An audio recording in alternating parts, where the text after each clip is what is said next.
The silk-dark sky above Storm's End still shimmered with the last embers of night when Renly Baratheon pushed open the shutters of his tower chamber and tasted the salt-laden wind rolling off Shipbreaker Bay. Behind him, the hearth's red coals glimmered like dying rubies, casting his green velvet cloak in shades of bronze. Dawn drew its first pale breath along the horizon, a bruise of violet fading towards steel, and for a heartbeat he felt as though all the 7 kingdoms held themselves poised on that thin rim of light, waiting to decide whether they would break or mend.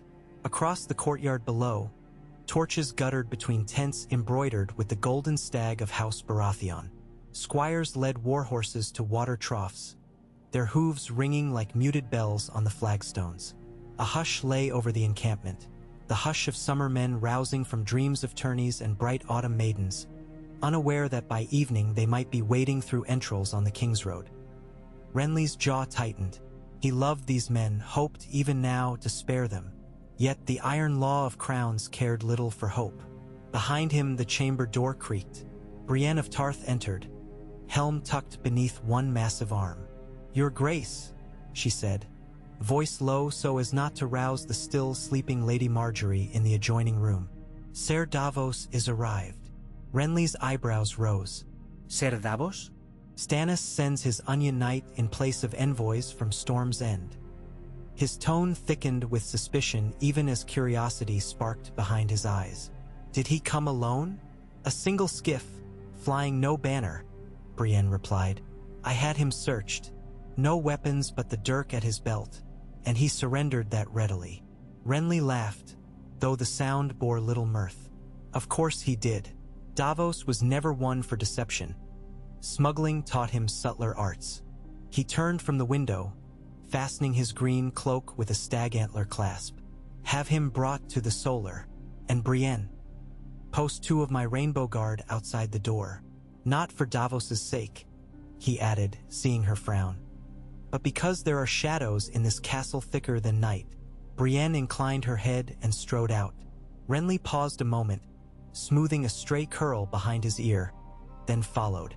The Solar's western windows overlooked the surf-lashed crags beneath Storm's End. By the time Renly entered, the sky had bled to rose gold. Ser Davos Seaworth stood before a captured Myrish map of the Blackwater Rush, fingers tracing the inlets where stout-built galleys might anchor.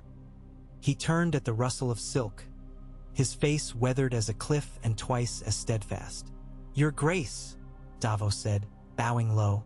The worn wool of his captain's cloak smelled of brine and tar. 7 leather pouches at his belt marked the fingertips Stannis had shorn for smuggling. Seeing them, Renly's smile thinned. "I trust the seas kept you safe, Ser Davos," Renly said lightly. "Though you sail dangerous tides, attending a rebel king. Rebels, like truths, depend upon vantage," Davos replied. "I come in peace on a matter of blood." Renly gestured toward a pair of carved weirwood chairs near the hearth. Davos took one. Renly remained standing. "Speak your matter, then." "His lordship of Dragonstone has yet to answer my offers." Davos folded calloused hands. "Stannis bids you parley. He asks you ride to the Weeping Tower at dusk, alone save 2 sworn shields." Renly snorted. "A lonely tower at dusk? A conjurer's stage, more like." He paced before the hearth. "Tell your lord brother, I have no taste for sorcery, nor does he, if truth be told." Davos's gray eyes flicked to the fire. "Yet times grow dire. The Lannisters hold the boy king behind red walls. They summon wildfire and Sellswords in secret, and every raven whispers of Tyrell spears marching to Highgarden's tune. Not yours." Renly's jaw worked. "Mace Tyrell may posture, but his gold flows through my camp. His banners fly my stag." He seized a poker, stirring the coals so sparks leapt like fireflies. "What Stannis truly wants is my army, to batter King's Landing while he claims sole kingship. Am I to kneel, trading my crown for his cold thanks?" Davos reached into his cloak, withdrew a folded parchment, and offered it. "Not kneel. Stand besiede." These are Stannis's own words. Renly hesitated, then took the letter. Ink strokes marched across the page in Stannis's severe hand. "Renly, By rights of birth, we are brothers before we are rivals. Storm's End was our father's, and before him his father's. The usurper's war cost us Robert. The Queen's treasons threaten to cost us the realm. I will break the lion's grip, with or without you. Yet sword quarrels between Baratheons serve only Casterly Rock. Come to the Weeping Tower. Speak plainly. I shall do the same. Should we find accord, let the realm witness Baratheon united. Stag and horn half-merged, banners seamless as the blood in our veins. Stannis. The poker sagged in Renly's loosening grip. For a heartbeat, the chamber crackled with nothing but coal sighs and distant gull cries. Seamless banners, he murmured, eyes softening. He remembered Storm's End in boyhood winters. Renly perched on rough stone ramparts, legs swinging, watching Stannis drill the garrison with grim patience. Remembered Robert's booming laugh as he lifted both brothers, one upon each broad shoulder, promising the world. 3 antlers upon a single shield. Then war had shattered that shield into pieces none dared fit together. Could those edges meet again? Renly looked to Davos. If this is some stratagem, Onion Knight, I swear. It is no trick, your grace, Davos said. I swore to bring you unharmed or die. Stannis knows the cost of brothers at one another's throats. He lost one already. The chamber door opened a crack. Lady Margaery Tyrell stepped in, hair unbound and gleaming chestnut in the dawnlight. Renly? She asked, eyes flitting from Davos to the letter in her husband's hand. Is aught amiss? Renly set down the poker. Only a choice sweetling. He watched her lips curve in quiet inquiry. Margaery had wit behind those doe eyes. She would see the hilt and blade of this decision. Stannis wishes parley. Margaery approached, fingers resting on his forearm. A parley could bring peace, she said, voice gentle yet edged with the subtle steel that had made her grandmother's pride. But walls have ears, and some ears conspire. Take knights you trust beyond doubt. Renly's eyes met Brienne's across the hearth. The sapphires on her armor caught the firelight like fragments of broken sky. 2 shields, he repeated softly. Very well. He folded the parchment. I will ride at dusk. The Weeping Tower crouched on Storm's End's eastern curtain wall, its arrow slits weeping seawater in every gale. By dusk, a half-moon rode ragged clouds above the churning surf. Renly, cloaked in green lambswool, climbed the narrow spiral stair with Brienne and Ser Loras Tyrell at his heels. Torchlight painted the damp stones gold. At the upper landing, Davos waited beside an oaken door banded in iron. He pushed it open and bowed them inside. The chamber beyond was spare. A single trestle table for stools and a brazier glowing with coals. Stannis Baratheon stood by the slit window, his jaw a line chiseled from granite. Shadowed eyes flicked to the newcomers. First Renly, then Brienne's blue cloak, then Loras's gilded breastplate. He inclined his head by perhaps half a degree. Renly, the sound was both greeting and judgment. Stannis. Renly favored him with a courtly smile that somehow seemed to mock itself. You asked for words. I am come. Stannis gestured to the stools. All 4 men sat, Brienne across from Stannis, Loras opposite Davos. The brazier hissed as wind slithered through the slits. Silence gathered like fog. At length Stannis spoke. The realm burns beneath the Lannisters. Our brothers' bastards are slain to hide the Queen's fornication. Small folk starve while gold buys crimson cloaks. You raise banners in the Reach, I in the Stormlands. And the lion laughs. Will we bicker till our bones line Cersei's victory road? Renly folded his hands. Do you propose I bend the knee? Stannis's mouth twitched. Anger or pain, hard to tell. I propose we share command. Brienne stiffened. Loras scoffed. Renly raised an eyebrow. Share? Your letters speak of seamless antlers, but you never shared aught in childhood save grievances. A man may learn, Stannis said. Yes, I am firstborn following Robert. Yes, the crown by rights is mine. Yet the higher right is duty to realm and blood.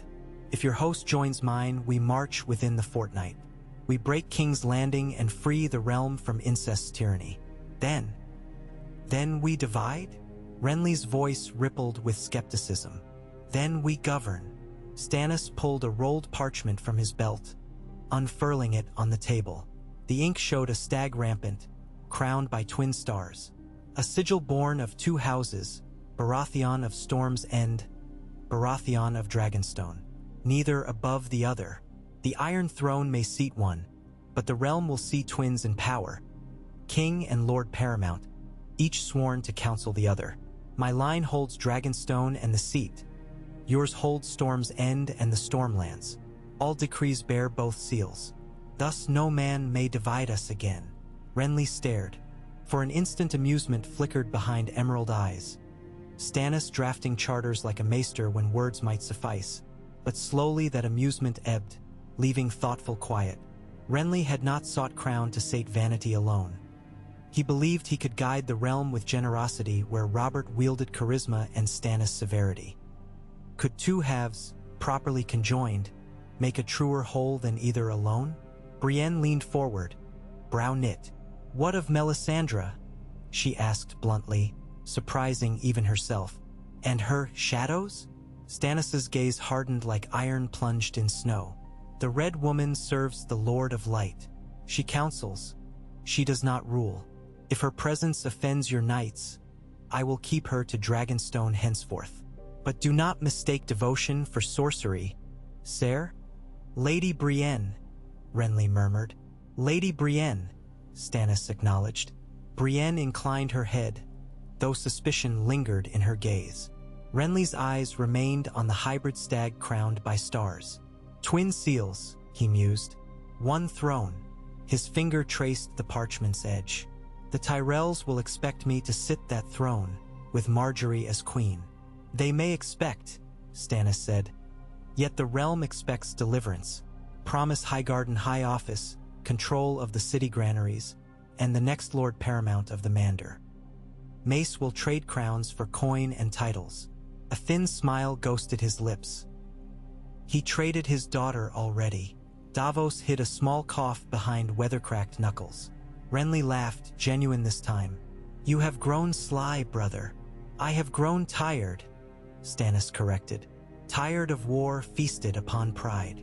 He extended a calloused hand across the parchment. Will you clasp?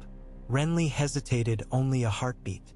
Then he placed his own hand atop Stannis's, stag ring glinting. So be it. The brazier hissed as though sighing in relief. Loras glanced between them, jaw tight, but fell silent. Brienne allowed herself a breath she did not realize she'd held. Good, Stannis said. We march in 3 days. The fleet sails tomorrow eve. Davos will oversee the merge of your war galleys with ours at Bitterbridge. On land, Ser Courtenay Penrose will open the gates of Storm's End for your foot. Discipline must be iron. No banners save the twin stag. Renly nodded. I will address my lords by sunrise. They will follow me wherever I lead. Then lead them true. Stannis rose, parchment crinkling as he rolled it. He looked to Davos. Prepare the Ravenry. The realm must learn what dawn brings. Davos bowed. At once, your grace.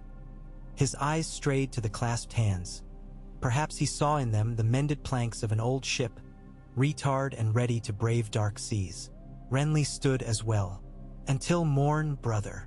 Stannis inclined his head again, that same fractional degree. Until morn. Night had clawed its full black mantle across the sky when Renly emerged into the courtyard. Torches threw wavering halos in which soldiers' faces loomed. Tarly spearmen, Karen bowmen, Florent knights. A hush followed him, word of the secret parley already slithering among the ranks. Renly mounted the dais before the Chapel of the Seven, Brienne and Loras flanking. Trumpets brayed once, then settled. Men of the Reach and Storm, Renly began, voice carrying across the banner's ripple. You rode to my call for justice, against a boy king birthed of incest, guided by lions who feast upon the realm. Tonight, I tell you, justice expands its ranks. He lifted a gauntlet hand. My brother Stannis, Lord of Dragonstone, rightful heir of Robert Baratheon, has joined his cause with ours. We stand no longer as sundered limbs, but as a single body, one heart, one stag. A murmur swept through the host. Astonishment, uncertainty, a flicker of cautious hope. Renly's green cloak fluttered in the wind, the golden stag reflecting torchlight like molten dawn.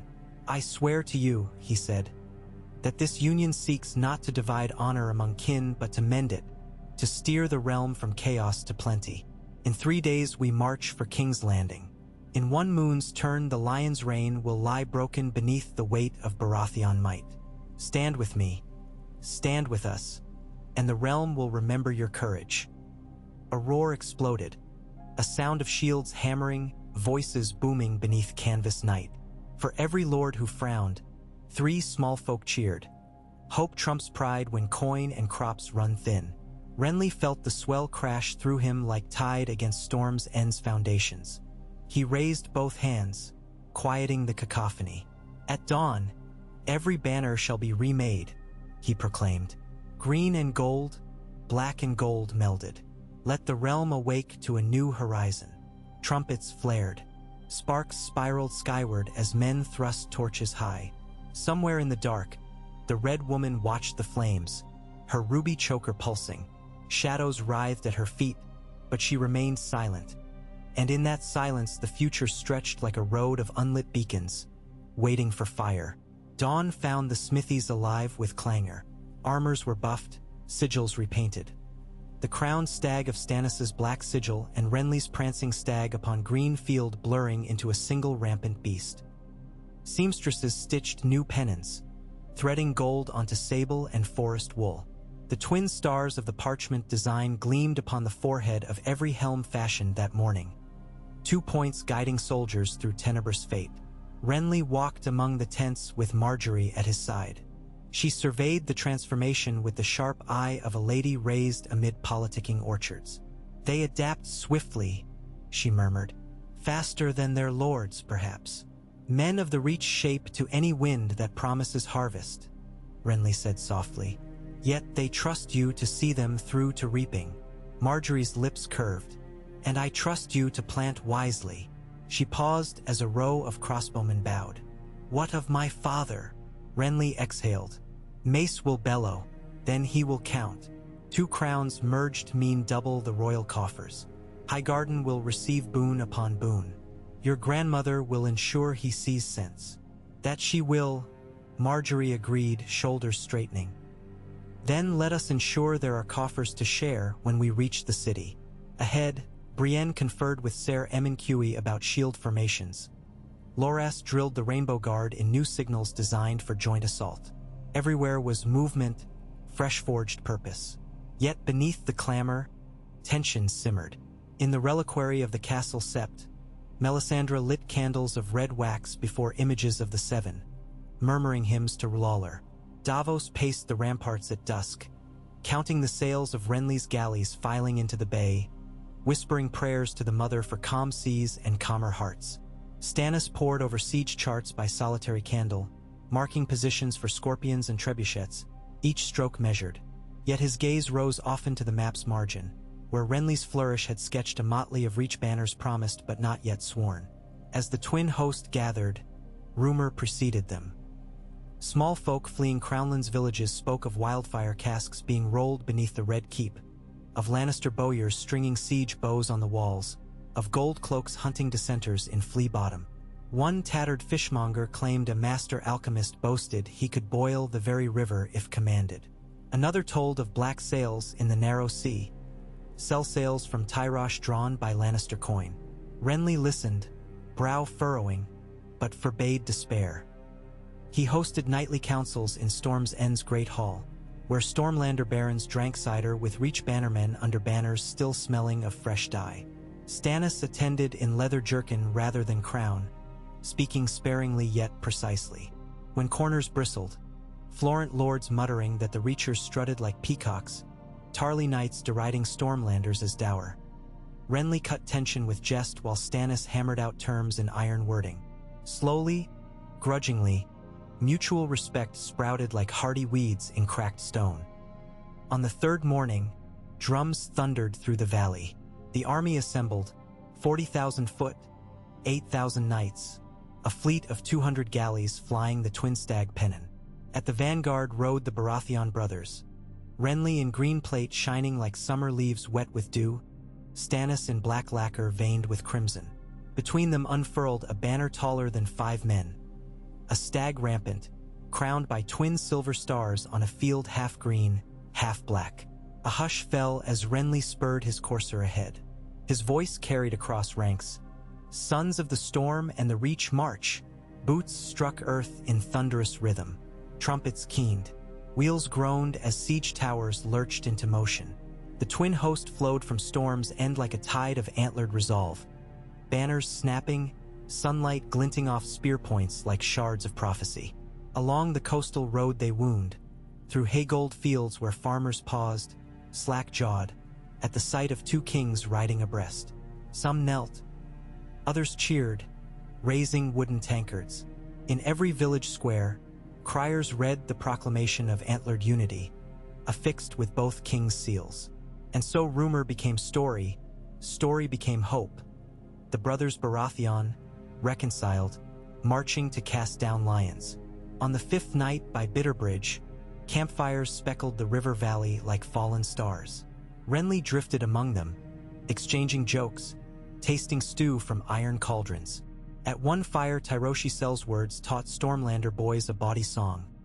At another, Reach Septons recited prayers for victory, while Blackhaven archers listened respectfully. Bong nai Tết, Trek be smoky threat. Near midnight, Renly slipped into Stannis's command tent. The older man bent over carved wooden models. The chain across the Blackwater, the jut of the mud gate, the bastards of Wildfire Islands rumored beneath the river. Candles threw his shadow tall across canvas. Could we not strike from upriver? Renly mused, studying the board. Land men at Stokeworth, march through the Kingswood by night? Stannis shook his head. Too slow. Lannisters may sally while we're split. He moved a miniature stag ship to flank the chain. Better break the boom first. Your swift galleys lead, drawing their fire. Mine follow with scorpions. Once the chain falls, ferry foot across in force. For towers anchored on the north bank, rams at the mud gate, archers on barges for covering fire. A bold strike, Renly said, impressed. Bold kills lions, Stannis answered, though weariness rhymed his words. He rubbed his eyes. But even boldness fails if men quarrel. I need your lord sworn. Renly leaned against a tent post. Tarly respects victory. Give him vanguard honors, he will grind any foe. As for Florent pride, ease it with promises of the hand's seat once the city falls. He smiled at Stannis's grimace. Yes, even hands must suffer. I endured a Tyrell wedding bed. You may suffer an ambitious in-law. Stannis snorted, surprising them both. Very well. Renly's gaze softened.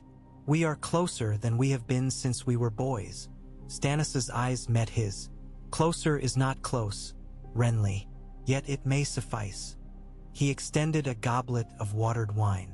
To Robert, Renly raised the cup.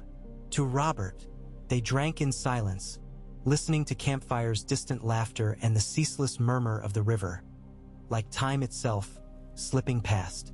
Outside, a red shadow watched the tent, unseen.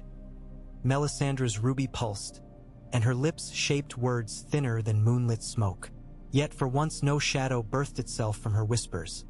Perhaps even sorcery paused to ponder the mystery of 2 brothers clasping hands where prophecy had promised only blood. At dawn, the war horns sounded. Siege towers rumbled onto ferries. Galleys raised anchors. Columns of infantry tramped north along the Rose Road in rippling columns, green and black woven into an endless tapestry of antlers and stars. From a rise above the river, the brothers watched. 5 leagues of men, Renly murmured. Too many for any song. Songs may count bodies, Stannis said. Actions weigh souls. And ours, brother? What weigh they? That remains to be written. They spurred their horses, descending to join the march.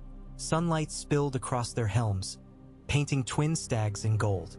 The Battle of Blackwater lay yet beyond river bend and iron chain, beyond wildfire's howl and catapult's thunder.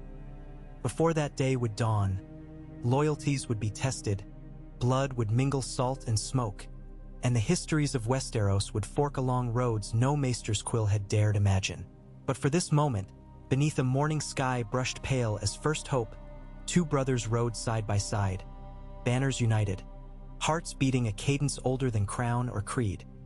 The thrum of Baratheon blood, hammering like storm-driven waves against the promise of destiny.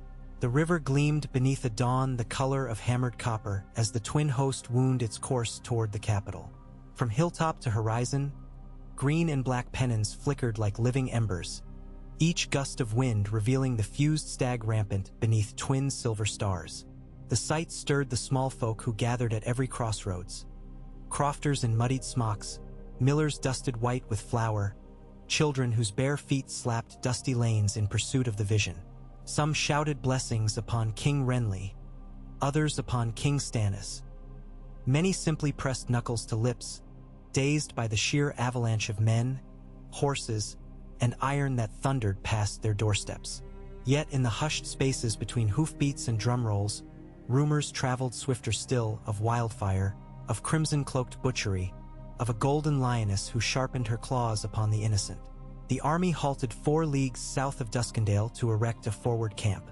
Renly chose a gentle rise ringed by blackberry thickets.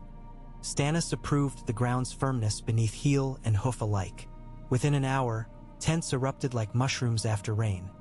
Standard pavilions for Lord Tarly and Ser Hightower, striped marquees for the Florence, sober-done canvas for Stormlander bannermen. At the camp's stern center rose a single vast command pavilion. Its silk panels dyed half forest green, half night black, all edges stitched with antler filigree. Inside, a broad map table dominated, its surface etched with charcoal lines tracing every inlet, wharf, and half-remembered sallyport of King's Landing. Evening lanterns had only begun to glow when a council convened beneath that striped roof. Torches guttered in braziers, throwing wild shadows across helm crests and breastplates.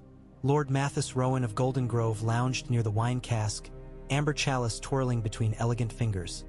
Ser Haber Redwine whispered with his twin about fleet provisioning. Dour Lord Penrose stood apart, arms folded like a man mistrusting anything not carved of Stormlander granite. Among them all, Lady Marjorie moved like embroidered grace given flesh, a sheaf of parchment lists clasped to her bodice. Renly called the gathering to order with a rap of brass-shod staff against map oak. "Lords, knights, captains," he began, voice smooth as Dornish silk yet resonant enough to still lesser murmurs. "We march upon a city defended by desperation. Cersei Lannister stockpiles alchemists' wildfire. Ser Adam Marbrand arranges trebuchets along the King's Gate. Our spies swear the lioness tightens the purse strings of every cell's word east of Pentos." Stannis's voice cut in, rough as a whetstone. "Fear gilds those walls thicker than iron. Break fear, and the walls crack with it." Lord Paxter Redwine cleared his throat. "Break, aye, but wildfire abides no breach. Green tongues may leap the river, set siege towers alight before they reach stone." "It will not come to that," Davos answered from the map's edge. "Our galleys are leaner, swifter than those fat Lannister hulks. One stroke of sails, and the chain across the Blackwater snaps under our own anchors. Once the mouth lies open, we row past the worst of the flame pots before the alchemists can prime them. In simple winds, perhaps," muttered Lord Tarly, brow furrowing beneath thick brows. "But should a gust shift southerly, smoke may blind oarsmen, ruin any hope of timely maneuvers." Renly tapped the brass pointer on the parchment. "That is why the Reach fleet will not row alone. My brothers Drammons carry scorpions fore and aft." Stannis finished the sentence, fingertip landing beside the drawn chain boom. 3 volleys of iron bolts with pitch soaked into the shafts. Fire for fire. Let Cersei taste her own medicine. A murmur of grudging approval rippled through ranks of lords. Renly smiled, faint but present. He saw in their eyes shifting balances. Men accustomed to rolling orchards and lilied chivalry confronting the grim calculus of a siege. Yet each new plan soldered seams between their doubts. Lady Marjorie stepped beside the map. "Provision lists are prepared for a fortnight's press upon the city," she announced. "Mules from Bitterbridge carry barley, onions, dried venison. Wagons from Highgarden deliver oats and figs. No stomach shall run hollow in the moment of assault. Lord Rowan," she inclined her head, "will oversee supply rotation." Rowan flourished his chalice. "A steward's work suits me less than a knight's, but for the Lady of Highgarden, I'll count sackcloth and grain." Chuckles warmed the tent. Brienne alone did not laugh. She studied the siege plan as though searching for cracks only a blade might fill. Renly set down his pointer. "We assault 3 days hence at high tide. Let the moon set thrice. Let rumor ferment within those red walls. And when we come with storm and summer alike." A chorus of assent rose, some fierce, some uncertain, but none silent. Beyond the pavilion flaps, wind tugged at the twin stag banner, making it ripple like a living heart. Midnight draped the camp in blue-black velvet. Lanterns flickered along picket lines, each flame hemmed by watchful spears. Inside a modest healer's tent, Celis Florent knelt before a rushlight, hands clasped. Melisandre of Asshai, tall and still as carved garnet, loomed across the table strewn with vials of poppy and comfrey. "The Lord of Light shows me paths," the Red Woman intoned, voice as soft as wine poured after dusk. "Many branch, some burn bright, some gutter. In none does the Iron Throne stand unchallenged once brothers cling as shieldmates." Celis' lips trembled, but devotion held firm. "Yet the flames reveal victory? They reveal sacrifice, my lady." Melisandre's ruby choker pulsed with dim sanguine glow. "Blood for dawn, ash for renewal." Footsteps crunched outside. Davos lifted the tent flap. Torchlight ignited his grizzled features. "Melisandre," he said with a curt nod, not bowing but not drawing steel either. "His Grace summons you, a matter of counsel." Her crimson eyes never truly blinked. "Ikome." "The night is dark, after all." Davos noticed Celis' strained composure, the vein throbbing at her neck. He sighed inwardly. There were battles fought with swords and banners. Others festered in whispers and prayer. Both could fell a host if left untended. Stannis' personal pavilion lay away from the thunder of revel fires. He sat alone when Melisandre entered, lone candle painting hollows beneath cheekbones. A parchment before him bore 3 signatures: Stannis of House Baratheon, Renly of House Baratheon, Davos of House Seaworth as witness. The ink was fresh. "You bound yourself to paper as to chain," Melisandre observed. Stannis did not look up. "I bound kingdoms. A sheet of vellum costs less than a siege of brothers." "Costs, yes," she murmured, stepping closer. "But what is bought?" I looked into the flames. I saw a stag with 2 heads, antlers interlocked. One heart beat, yet each head turned toward separate suns. "When the dragon's shadow crosses the sky," she gestured eastward though canvas veiled horizon, "2 heads will not suffice." Stannis rubbed weary eyes. "Your visions speak in riddles, my lady. What would you have me do? Spill Renly's blood? Break our pact upon prophecy?" "No," Melisandre whispered, bending to the parchment, fingertips hovering like talons. "Prophecy bends, but cannot be broken. Your peace may yet light the path to dawn. Yet remember, all light casts shadow. Be ready to name yours when the hour comes. And remember the name that truly matters." Stannis' jaw clenched. Shireen. Fire crackled between them. Melisandre's ruby pulsed once more, brighter, then dark. She stepped back into candle blur. "Hold fast, your grace. Storm and night may ride in tandem, but only one may wear the crown of dawn." She left him to silence and a candle shortening toward gutter. Across camp, Renly shuffled parchment by lantern glow. Stipend promises to Tyrell knights, salt pork tallies, lists of wine casks rationed to keep men courageous yet sober. An unloved hand snatched one scroll away. "Too much work for the dawn before battle," Marjorie chided softly. perching on a cushioned bench. Let the stewards fret. You must sleep. Kings may not sleep until crowns are secure, he teased, though his smile faded quickly. In truth, I think of Loras. He drills the Rainbow Guard past midnight, yet I feel his faith royal like summer storm clouds. He trusted me to stand alone atop the world, not share throne room benches with Stannis' stern backside. Marjorie laced her fingers through his. Loras's heart is fierce, but his mind will follow once victory's trumpet blares. Let the realm see lion banners burning. He will toast Stannis himself. My sweet Tyrell, Renly squeezed her hand. You see politics as gardens. Prune, water, sunlight, and all blossoms nicely. She arched a brow. Does it not? Renly laughed. Quiet, genuine. May your metaphor hold. They fell silent, comforted by soft rustle of the lampwick and distant snores from campfires.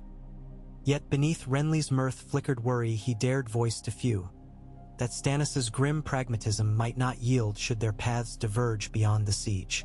Twin crowns could share strategy. Could they share heirs? Could they share Melisandre's fire-lit prophecies? Could they share the love of men raised upon pageantry while another sowed iron discipline? For now, questions would sleep. His body would not. 2 days later, thunderheads clawed the western horizon as the host reached the banks opposite King's Landing. The Blackwater rush glimmered slate gray, its breadth swollen by recent rain upriver. Smoke curled above the distant city. Bakeries firing ovens, hearth fires for nightly stews, forges shaping arrowheads. Yet Renly thought it smelled already of siege. Oily, bitter, the odor of desperation brewing within stone. Stannis ordered entrenchments a league from the mud gate's line of sight. Engineers hammered oak palings, dug ditches to shield camp from sortie. Siege towers assembled in segments, oak ribs pegged, ladders strapped. Archers practiced volleys at straw dummies lashed to wagons drifting downriver. Each dummy bore a painted crimson cloak. Each arrow that struck its heart drew cheers. That night, Renly rode patrol along the river's edge. The chain boom glinted beneath torches set upon floating rafts, each link thick as a man's thigh. Across the ruffled water, lanterns flicked along Lannister galleys moored like watchdogs. He counted 40, perhaps 50, their silhouettes squat, hulls broad for anchoring wildfire jars. His heart quickened. Tomorrow, those shadows would clash with his sleek reach longboats and Stannis' battering Dromonds. Tomorrow the river would burn green, black, or red. Boots crunched behind him. Brienne approached, helm under arm. Your Grace, she said, the men ask if you'll speak before dawn. I shall. Renly kept his gaze on the chain. And you? How rides your spirit? She shifted, armor creaking. Like your banners, torn between colors, she confessed. I swore to your crown, yet I know you would bleed for your brother, and he for you now. I would shield you both, yet can only stand before one at a time. He turned. You stand before our purpose. That is enough. A gentle smile. Brienne, when I ascend the throne, or the dais of Storm's End should we craft some new order, you will remain my first knight. Know that. Her eyes, clear as Tarth sea glass, flared, then softened. I shall keep that oath with life and soul. Renly clasped her forearm. Rest. Tomorrow you carry not only my shield, but a kingdom's chance at unity. A hush palpable as snowfall cloaked the host before dawn. Campfires doused, banners furled tight, siege towers draped in damp cloth to prevent spark catch. Rain had come in the night soft, hanging, leaving mist fingering the meadows. Soldiers stood rows deep along the riverbank, helmets beaded with droplets like dew upon iron petals. All eyes turned as Renly emerged atop a makeshift dais. No pomp, no bugles, only dawnlight graying behind him. He spoke without flourish, voice carving quiet with conviction. Men of storm and reach, our fathers wrought iron with honor. Our mothers spun courage into cloth. Our children dream peace in cradles built from both. Today, peace is walled behind stone and lies. We breach those walls. He paused, letting silence drink the words. You march beside brothers whose accents differ, whose gods wear varied faces. Yet you share blood in spirit, summer blood, storm blood, Baratheon blood. Let that blood flow only in victory, not upon this ground. Fight true, and live to harvest a realm reborn. No roar answered, yet the stillness itself felt thunderous, as though an entire host inhaled the same breath. He raised his sword, dawn wind, its edge catching fledgling light.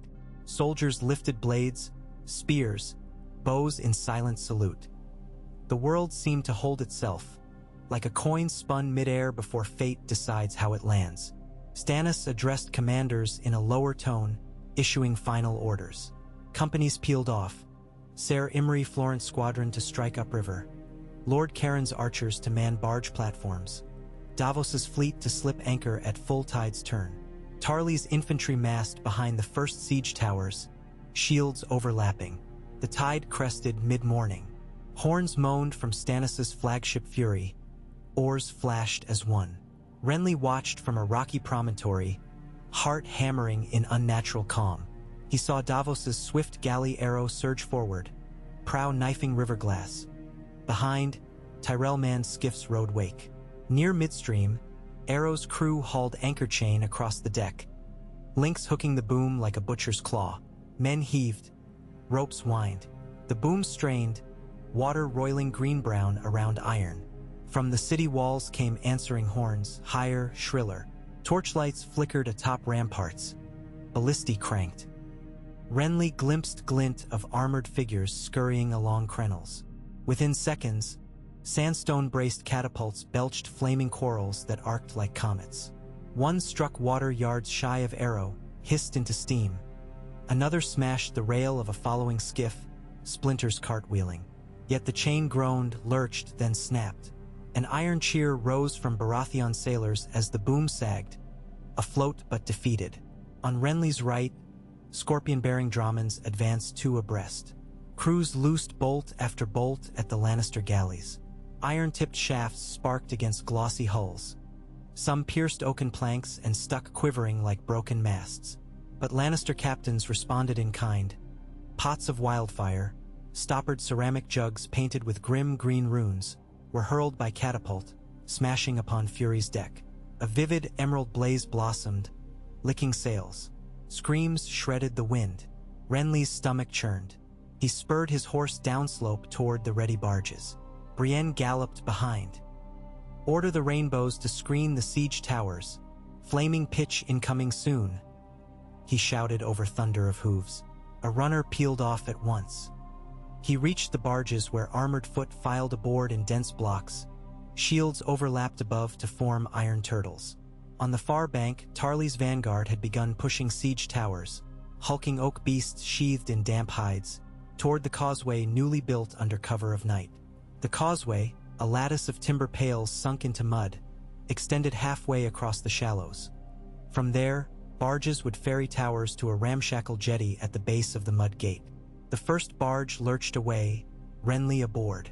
Water lapped, carrying acrid wildfire smoke. Arrows sleet from the walls. Many clattered upon layered shields. Some found gaps, shrieking. Renly ducked, dawn wind raised to deflect a shaft. Beside him Brienne bellowed commands, voice ringing above battle din. Her sapphire cloak flared, arrow-torn yet proud. Halfway across, a roar like the world's furnace erupted. Renly wheeled. Behind, a Lannister galley lunged aflame, rigging blazing emerald, crew leaping into water. Above the inferno, he glimpsed Melisandre standing at Fury's prow, arms raised. A bolt of scarlet flame spiraled from her hands. No mere torches glow, striking the wildfire pool. Green fire dimmed to smoky embers, as though devoured by red. Brienne gasped. Sorcery! Renly's breath caught, yet he filed the sight away. Battle raged on. The barge grounded against the jetty. Planks dropped, and Tarly's first company stormed forward, shields high. Renly followed, boots thudding wood. The siege tower rolled with bone-deep groans, wheels grinding.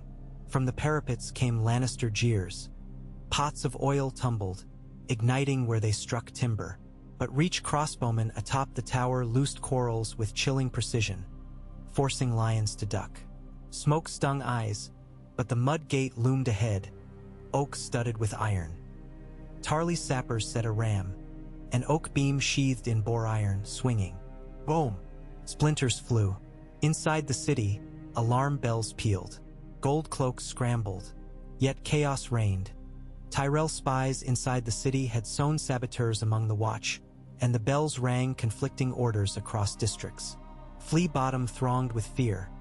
Some small folk unlatched sally ports, fleeing toward the incoming host rather than remain to burn in a lion's cage. Renly's second wave landed.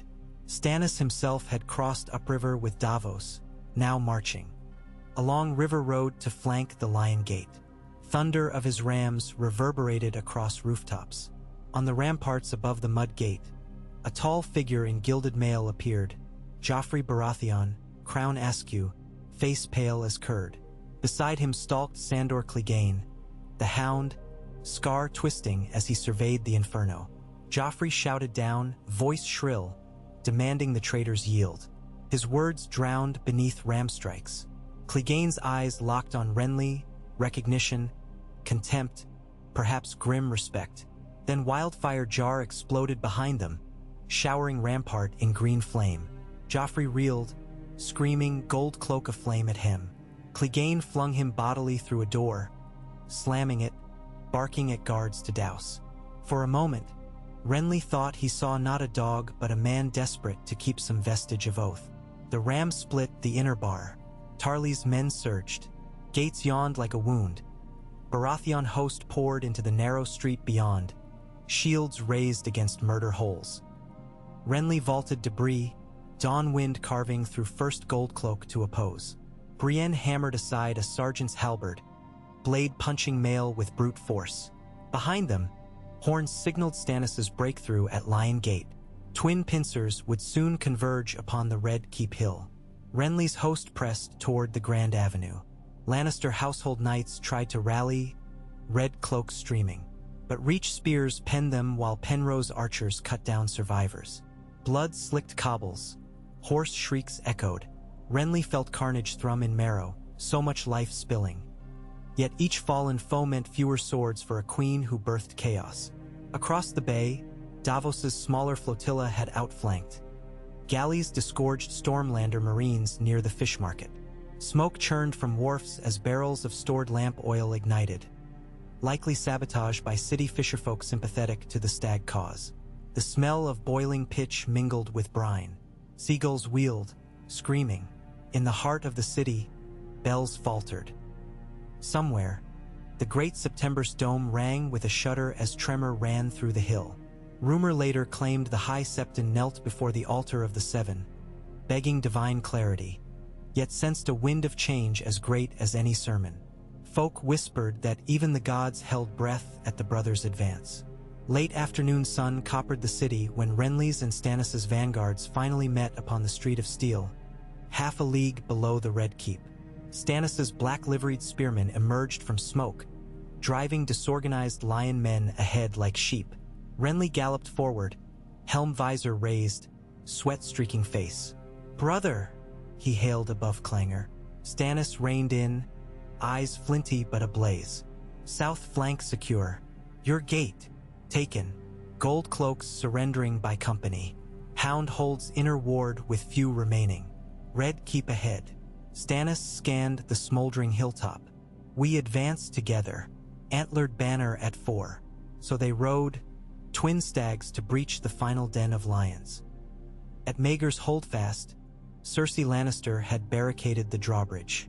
Inside, she stood clad in morning black despite sunlight, young Tommen clinging to her hand, tears brimming. Ser Mandon Moore of the Kingsguard flanked her, white cloak stained smoke gray. In the courtyard behind, Tywin's trusted Captain Adam Marbrand rallied 50 red cloaks to last stand. Renly's horns called parley. Silence frayed the air. Then the gate tower door creaked and the hound strode forth, helm removed. Scars glistened with sweat. "King Joffrey fled the walls," he announced, voice gravel. "Ran squealing back to his mother. City's yours, if you can stomach climbing over the mountain's little brother's corpse to claim it. He spat. I'm done with lion cubs. Renly urged horse nearer. Sandor Clegane. Yield your sword and you may depart in peace. Clegane's laugh rasped. Peace? Not in this world. He hurled his sword before Renly's horse, steel clanging. Take it. He turned, stalking into crowding smoke. No man moved to stop him. Drawbridge groaned, lowering. Renly and Stannis advanced with Rainbow Guard and Dragonstone's knights. They entered the courtyard as gold cloaks knelt, weapons cast aside. Renly's gaze found Cersei at tower door, green eyes blazing spite. Your grace, he said, reigning before her, voice steady though breath ragged.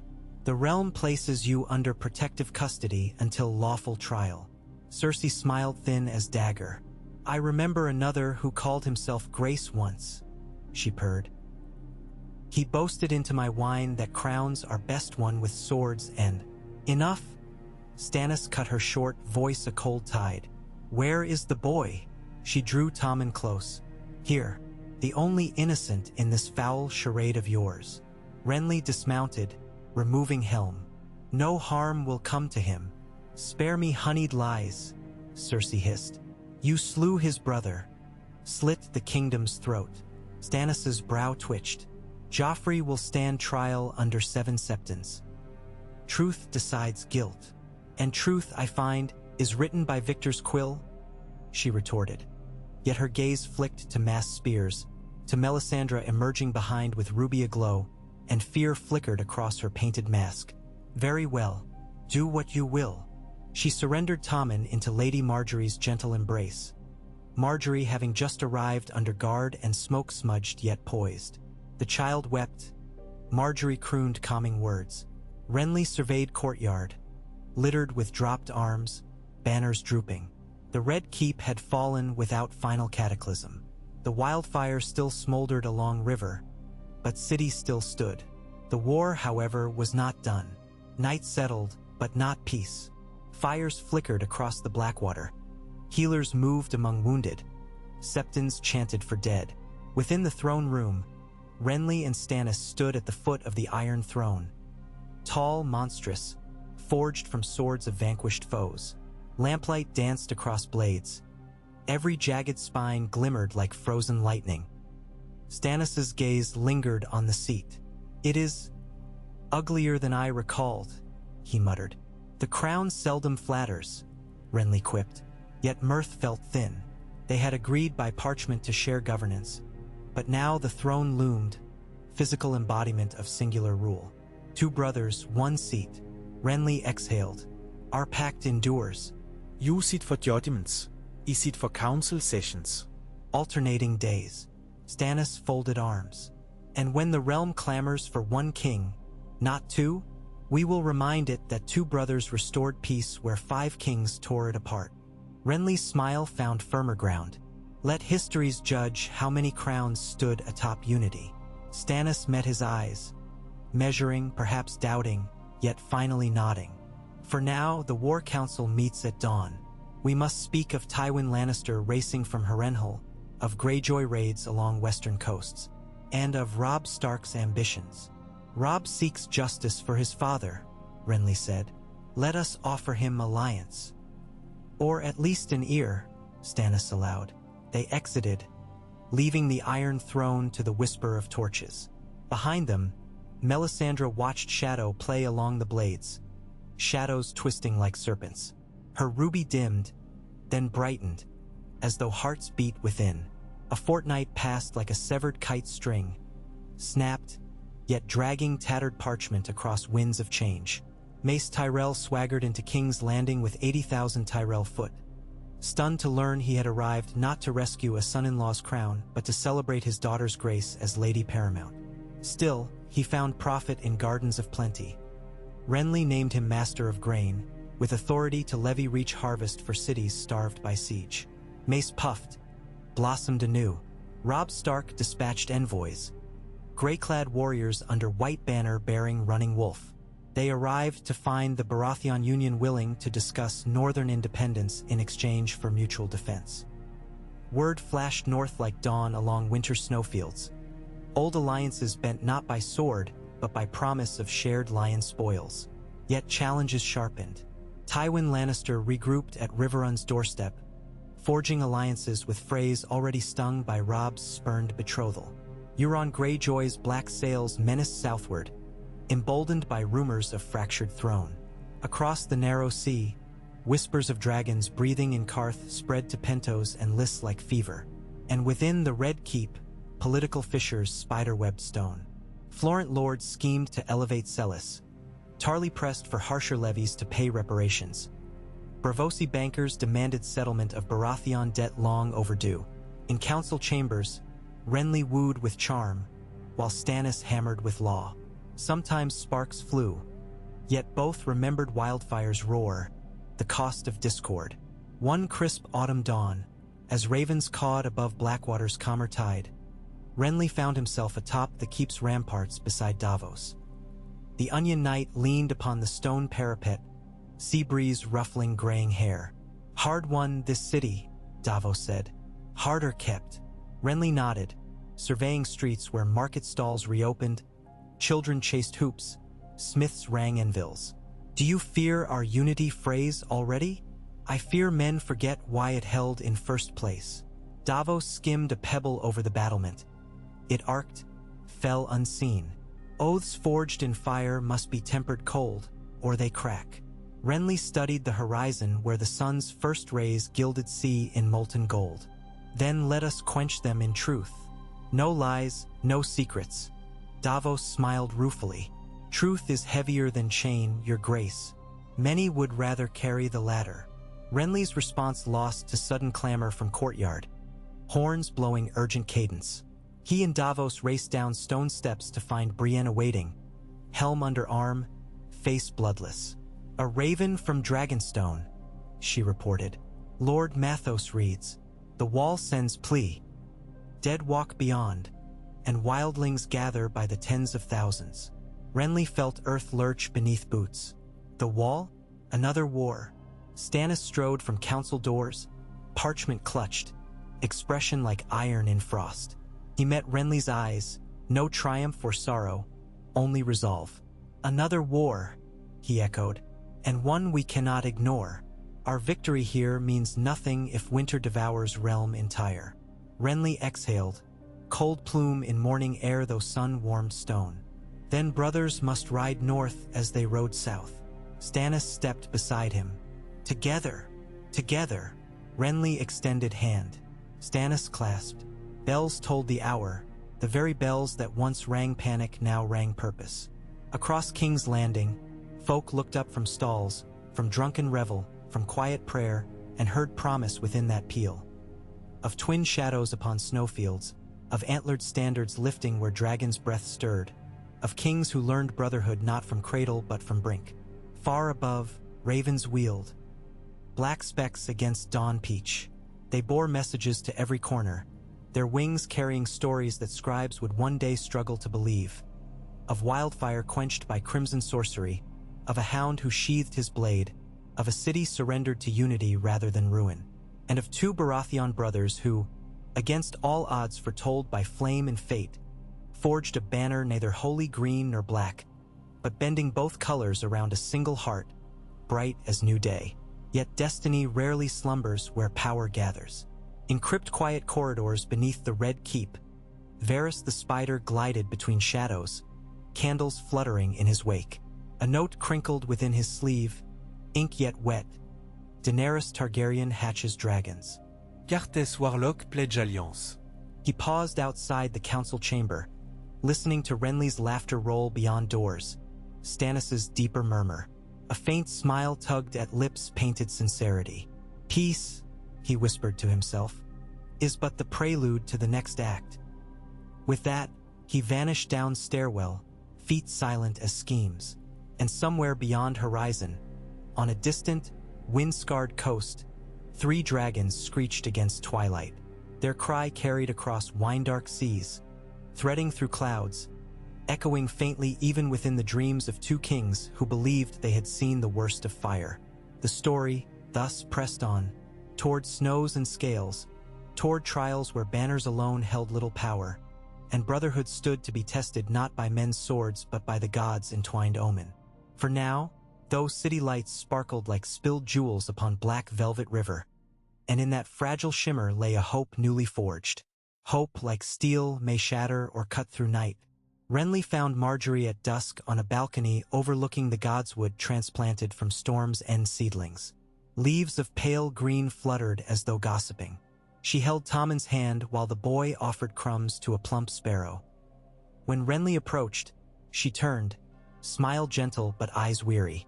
"Tell me," she said before he could speak, "is the realm ever at rest?" "Rest is for songs," he conceded, brushing stray curl from her brow. "But we will write them in time." Her gaze flicked southward, where smoke still rose from charred wharfs. "Begin soon. Children grow quickly. Peace should outpace them." He drew her close. Beneath balcony, small folk tended newly planted beds, sowing seeds that might one day bloom in memory of the day twin stags liberated the city. Above, stars pricked into velvet, each a candle on some god's mantle. Across the courtyard, Stannis strode into view, cloaked in black, Melisandre gliding at shoulder. They paused near the weirwood sapling, red leaves trembling. For a moment brothers' eyes met across distance. No words reached, yet understanding glimmered, the silent accord of men who must bear crowns heavier than any forged throne. Renly raised 2 fingers to brow in half salute. Stannis inclined head. Then each turned away to their tasks. One to console a frightened prince and a kingdom's heart, the other to consult flame-haunted wisdoms of a foreign god. And so the realm balanced upon edge of antler, silver-bright, poised between seasons, between perils seen and unseen. Fires still smoldered in alleys. Winter whispered from northern snows. Dragons stretched wings where dawn reddened desert sky. But within that vast uncertainty, one certainty held. The brothers Baratheon, once sundered, now marched beneath single standard. One heart, 2 heads. For now they beat in unison. Time would tell whether the rhythm endured. Fog clung to the banks of the Tumblestone like damp wool when the trumpets of House Lannister sounded reveille through Tywin's camp. Dawn's first skein of light had not yet breached the river mist, yet already armored men hurried about the muddy lanes between tents, fastening silvered pauldrons and tightening cinches on destriers that steamed in the chill. Riverrun's towers, gray tongues of stone rising beyond the copperleaf sycamores, watched in wary silence. Swallows darted noiseless arcs over the parapets, as though even birds sensed the tension snarling beneath canvas. Within the largest pavilion, Tywin Lannister stood before a trestle table strewn with dispatches. An oil lamp flickered, etching deep lines in the Lord of Casterly Rock's stern visage. Beside him, Kevan Lannister sifted parchments with methodical calm while Ser Adam Marbrand, dusty and wearied from his flight south, pulled off gauntlets still flecked with ash from King's Landing's fall. "The reports are consistent," Marbrand rasped. "The Baratheon brothers struck in concert. The Tyrell fleet ferried their siege towers. Stannis broke the boom. Renly's green cloaks breached the mud gate. Gold cloaks deserted in droves. Joffrey fled toward the Red Keep but was intercepted and placed in chains. Sandor Clegane vanished in the confusion. Tywin's pale green gaze never flickered.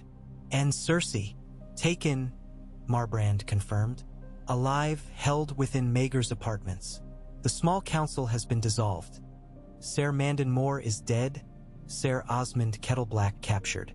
Lord Varys remains elusive." "Varys is always elusive," Tywin muttered, turning the stem of a wine cup between fingers. "He shall surface when profit beckons." He looked to his brother, Kevan. "How many men remain loyal in the Westerlands?" Kevan rolled shoulders beneath crimson cloak. 30,000 fit for march, another 10 under horns in the Crakehall Hills.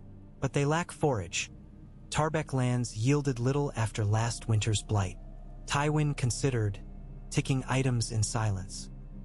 "The Leff-Ord granaries? Half empty. That will change," Tywin said. "Once we seize the Reach Heartlands, we will feed our banners on their own grain." His hand flattened upon a newly inked map. First, we secure Harrenhal as forward fortress. The twins' toll gates are still ours by Frey oath. The Blackfish dare not cross the Trident while Roose Bolton's eyes watch from the Green Fork. Riverrun, though, he paused, listening to the muffled beat of Riverrun's war drums echoing across water. Riverrun will not bend easily, but it will bend. Marbrand's brows drew tight. My lord, if the Baratheon-Tyrell alliance marches north to relieve Riverrun, they will not. Tywin cut him, voice a knife. Our ravens speak of northern ghosts stirring. Even Baratheon boldness must turn to that horizon. Two kings do not sit long on one throne, no matter their paper vows. Press them from without and fracture shall fester within. Tywin's eyes narrowed. Send word to Roose Bolton.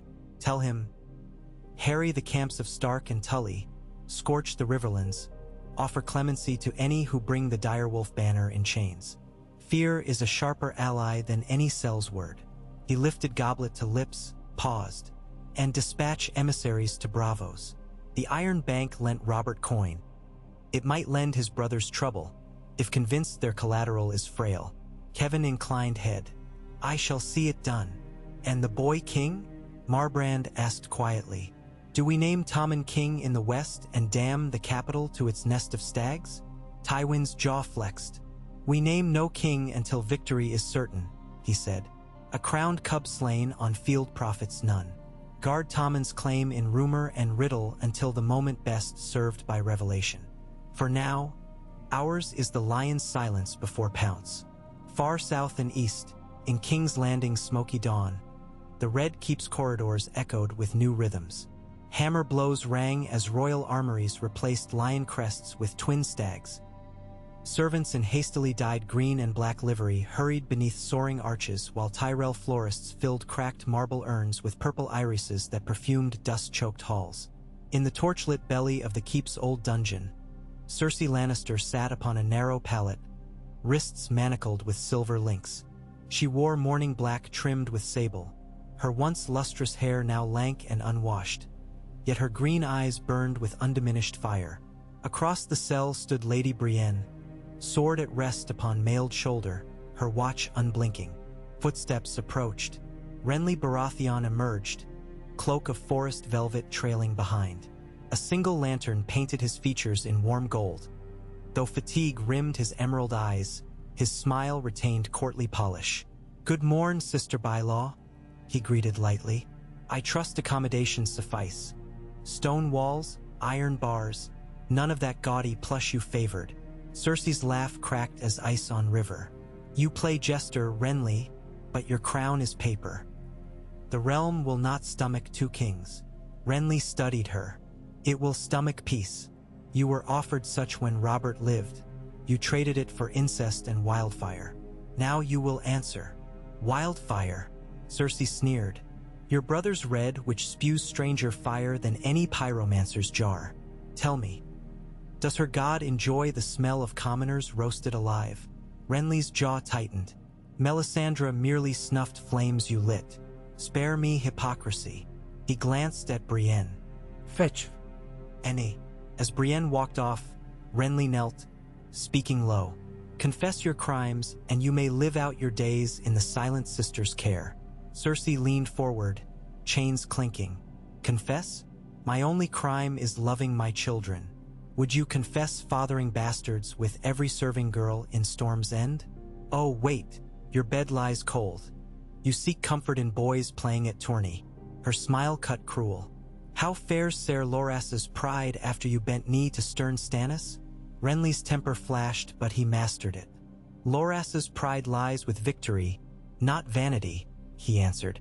Take heed, Cersei. The future yawns open to those who adapt.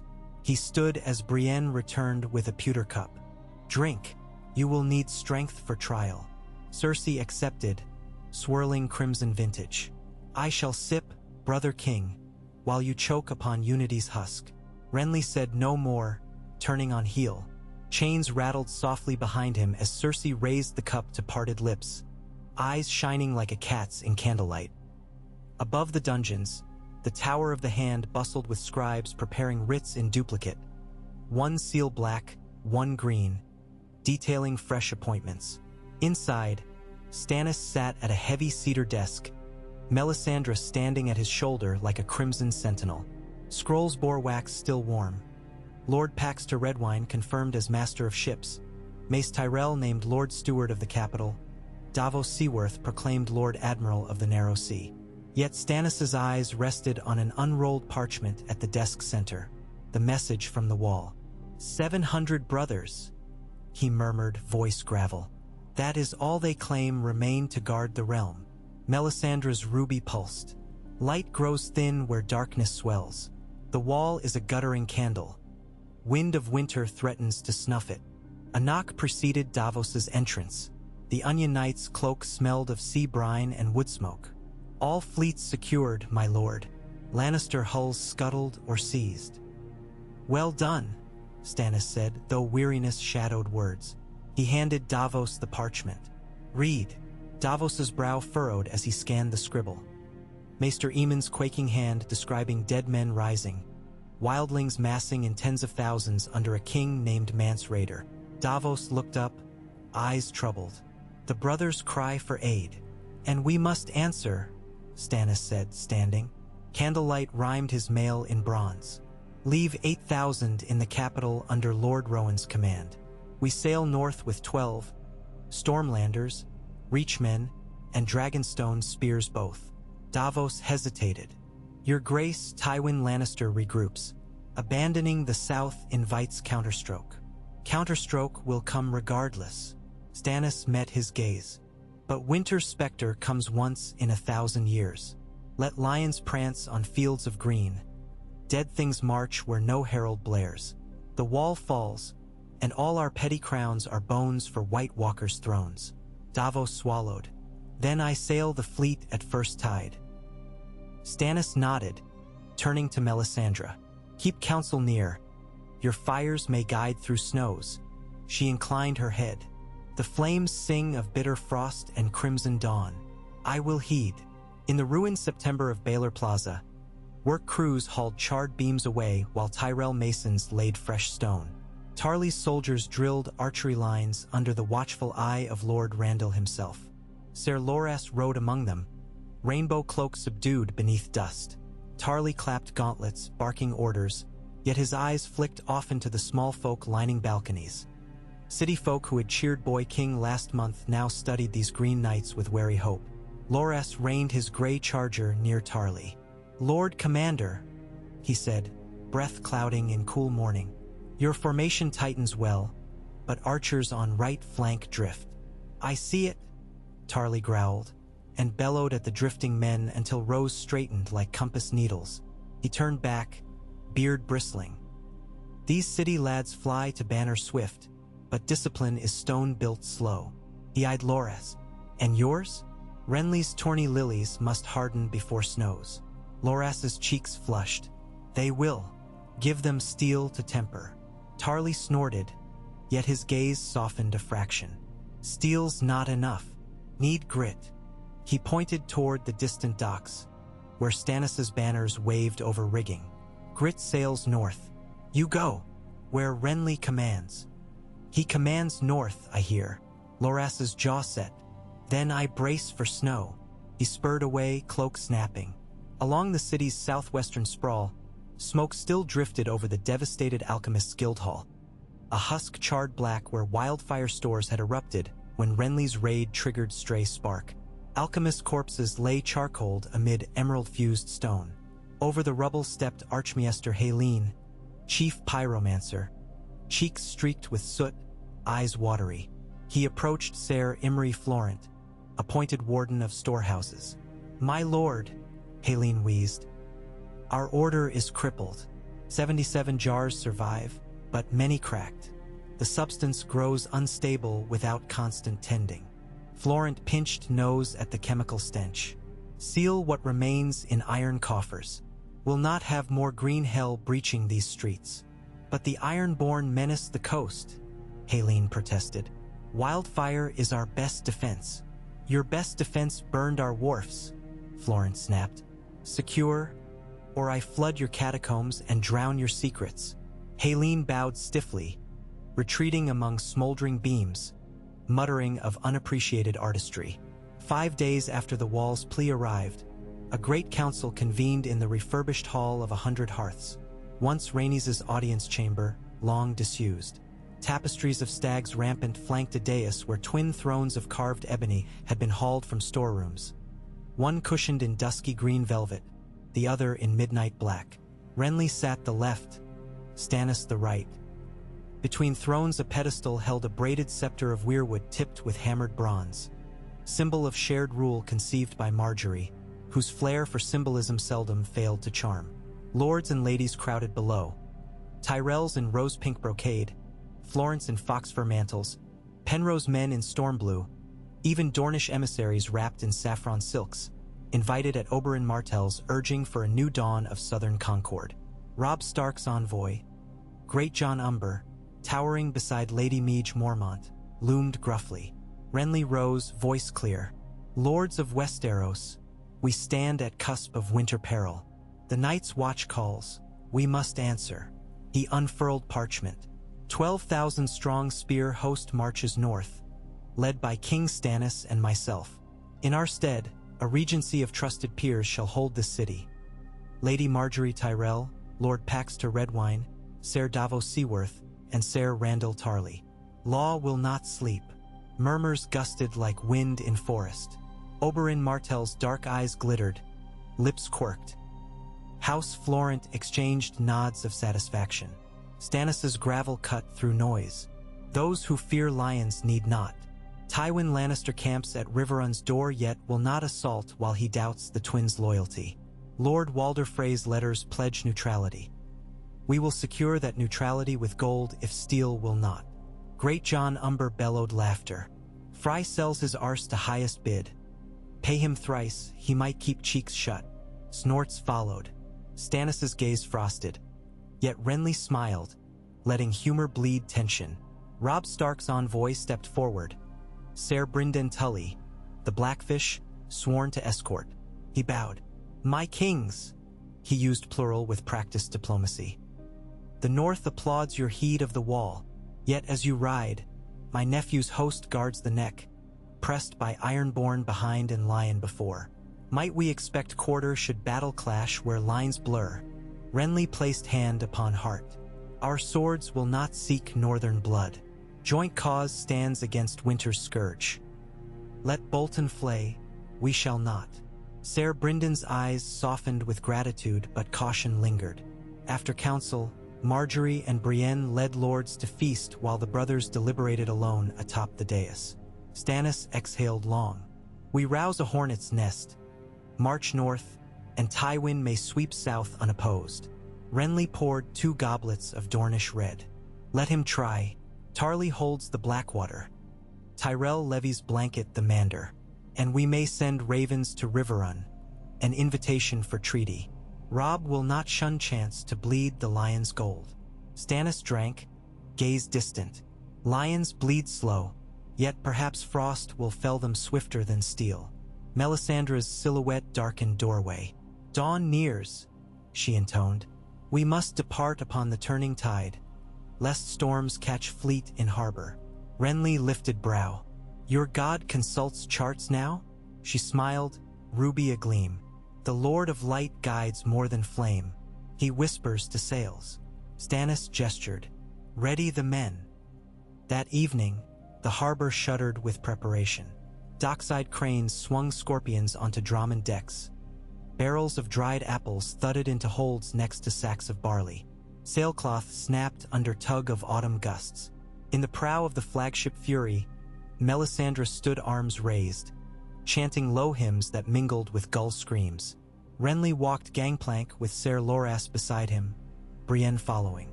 Loras wore new plate enameled midnight green, breast adorned by 7-pointed star overlaying a stag rampant, symbol of the Rainbow Guard's expanded oath to both kings. His gray gelding clopped nervously along gangway. You sail too? Renly inquired. If you march into darkness, my sword follows, Loras said. His eyes flicked to Brienne with grudging respect. And hers. Brienne simply nodded. A sudden trumpet burst split air. Lord Paxter's war galley sea swift raising anchor, bronze figurehead gleaming, gulls scattered.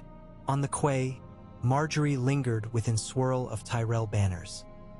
She offered Renly a smile of polished porcelain, but her eyes shimmered with unshed tears. He clasped her hands across rail. "Hold the realm," he murmured. "Its heart is your garden." She kissed his knuckles. "And yours beats within it. Come back, my king."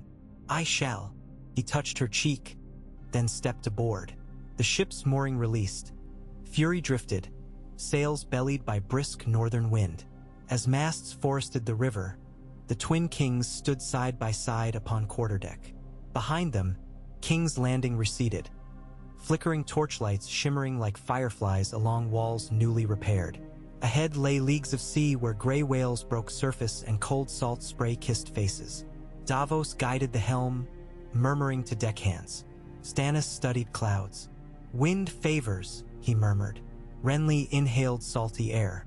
"Even gods crave fresh stories," he quipped. Stannis huffed, a rare near laugh. South of the Blackwater, in the dusty foothills of the Stormlands, a lone rider galloped beneath moonlight. His cloak was mottled gray, his face hidden beneath goat skull helm. Two ravens tethered in wicker cage croaked within his saddlebags. He reined atop a limestone ridge, scanning torch lines of the departing fleet glimmering like string of fireflies along water. The rider produced a scrap of parchment, penned swift cipher, tied it to a raven's leg, and launched the bird into star-pricked sky. The bird winged northeast toward a rocky fastness perched upon Duskendale cliffs. Sharp Point, stronghold of Boros Blunt, former Kingsguard disgraced but restored to Cersei by secret writ. In a sealed cell within that hold lay Joffrey Baratheon, stripped of titles yet fiercely tended by men loyal to gold. The raven found rest upon an iron perch. A jailer collected the message, bearing it to a concealed chamber where Varys waited in soft-spun robes of dove gray. Varys's plump fingers unfolded the note. Kettle-black eyes scanned words. Tywin rallying, brothers departing, capital ripe. He hummed. "My little birds sing," he whispered, "and storms forget to watch their own nests." He dipped quill and wrote replies to 3 recipients. One to Tywin, one to Walder Frey, and one to a sellsail captain anchored off Crackclaw Point whose loyalty was measured in weight of coin. Northward, the fleet carved white wakes across choppy seas. 3 days out, they neared Maidenpool's jagged coastline. The wind turned frigid, carrying scents of pine and distant snow, though autumn's fires still smoldered in the south. On deck, men donned wool cloaks and spoke of seeing their own breath earlier than any year remembered. Davos paced the forecastle, eyes on horizon where storm-dark clouds gathered. "A squall," he muttered, but deeper chill within. He found Melisandre standing bare-armed, unbothered by cold. "My lady," he asked, "do your flames foresee safe passage?" She smiled faintly. "Safe is a child's notion. Passage, yes. Yet what reaches the shore may not match what sets sail. Fire's truth is transformation." He frowned. "Give me a simpler answer. Then heed this. Fear not storm nor wave, onion night. Fear the silence that follows, the hush when men stare into white blankness and forget words of warmth. That is the breath of the others." Davos swallowed. "I have sailed ice seas off IB. Never seen such hush. You will." He left her to wind that tangled her scarlet hair like living flame. Atop Winterfell's battlements, Robb Stark stood wrapped in direwolf pelt, gray eyes bearing north. Beside him, Jon Snow, newly returned from Wall, leaned on stone. Ghost prowled, ears pricked. Raven-tongue wind howled through murder holes. "They come," Jon said, voice hoarse from days riding. "Wildlings by the thousands. Giants, mammoths, and worse in shadows." Robb's jaw tightened. Stannis rides to aid. Perhaps Renly too. A queer pair, but swords all the same. "Two kings rarely ride side by side for long," Jon cautioned. "Ice will test iron of their pact." Robb nodded. "Then we forge our own." He turned toward courtyard where men drilled beneath brisk banners. "Send ravens to each holdfast. Mobilize every able sword. If the wall falls, north is first shield and last. Jon's gaze drifted to sky where pale green flicker shimmered faintly. Aurora glimpsed even this far south, omen of unnatural cold. We will stand, he vowed. Tyrion's words returned unbidden. Every man's shield is his neighbor. Robb clasped brother's shoulder. Together, east of Riverrun, on green banks of Red Fork, Tywin's host broke camp, banners rustling as dawn tilted amber across canvas. Scouts reported Baratheon fleet sailing north, Tyrell regent ensconced. Tywin's lips curved in Predator's thin smile. He ordered drums. The lion host marched, steel plates glimmering like sunrise over field of ripe wheat. Ahead lay Harrenhal, empty since Gregor Clegane abandoned when Wildfire called him south. Tywin meant to take the ruin, mend its towers, and hammer new forges in its sprawling yards where once Aegon's dragons had melted stone. Beside his palanquin rode Tyrion, newly escaped from King's Landing thanks to sympathetic smuggler and Varys' secret route. Tyrion wore plain mail now, dwarf stature dwarfed further by monstrous destriers around. He regarded father. Shall we crown ourselves Kingslayers get when we take Harrenhal? Might rename it Lannistal. Tywin's expression soured. Wit has its place, not in strategy halls. You'll need wit to breach twin stags' twin-walled illusions, Tyrion retorted. They command north and south. We hold only the murky middle. We hold gold, Tywin said. Tyrion arched brow. Gold buys sell sails, not dragons. His voice lowered. And there are dragons, 3 if rumors hold. Tywin's nostrils flared. Targaryen babes across narrow sea are distant echo. We quell the mainland first. Tyrion sighed. May the echo not become roar while we quarrel. On the 6th night since leaving the capital, Fury's lookout shouted, "Lights starboard!" Lanterns flared aboard a squat, wide-beamed cog bearing Kraken banner. As alarm rang, Renly emerged in coat lined with white fox, Stannis in plain black boiled leather. Davos manned quarterdeck, assessing approach. The Kraken ship raised signal flags. Parley. They allowed the vessel near. Over the rail climbed a lean, hawk-faced man in sealskin cloak. Victarion Greyjoy, brother to Balon, his baldric hung with battle axe. He strode barefoot upon deck, unconcerned by icy planks. "Kings," he greeted, voice deep as surf. "I bring word from Pike." Stannis' hand hovered near sword. "Speak." The Ironborn strike south. Lannisport, Case, Fair Isle, while lions chase rivers. Balon crowns himself king of salt and rock. Yet Euron returns. Crow's eye from the smoking ruins of Valyria, they say. He means to claim all isles and beyond. My brother summons realms kings to treat, but I seek other path. Victarion's cold eyes assessed them. Fight Lannisters, you, fight dragons, perhaps. Yet seas remain unconquered. Iron Fleet could escort north, crush raiding Mammoth Bay, deliver you to Eastwatch. In return, grant Pike dominion over western coasts once Lion falls. Renly tilted head. You propose alliance? Your Iron Men burn villages for sport. We take what is ours, Victarion said, unfazed. But more is given in trade than lost in war. Stannis' stare bore into him. Seal your ravens to parchment. Oaths to harry no Baratheon shore. Then perhaps we speak after winter. Until then, your fleet remains hindrance. Victarion's face hardened. Iron Fleet bows to no land king. He turned. But know this, Euron seeks Dragon Queen. Better you who call yourselves kings think on that. He leapt back across gap to rope ladder, climbing to Kraken decks, and the cog veered into dark. Renly exhaled. That may bruise Tywin's ribs further.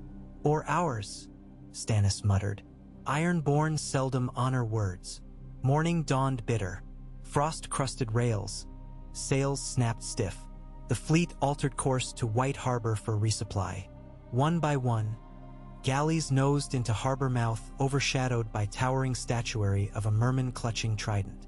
Lord Wyman Manderley awaited upon quay, cloaked in sealskin trimmed mink, triple chins waggling as he bowed.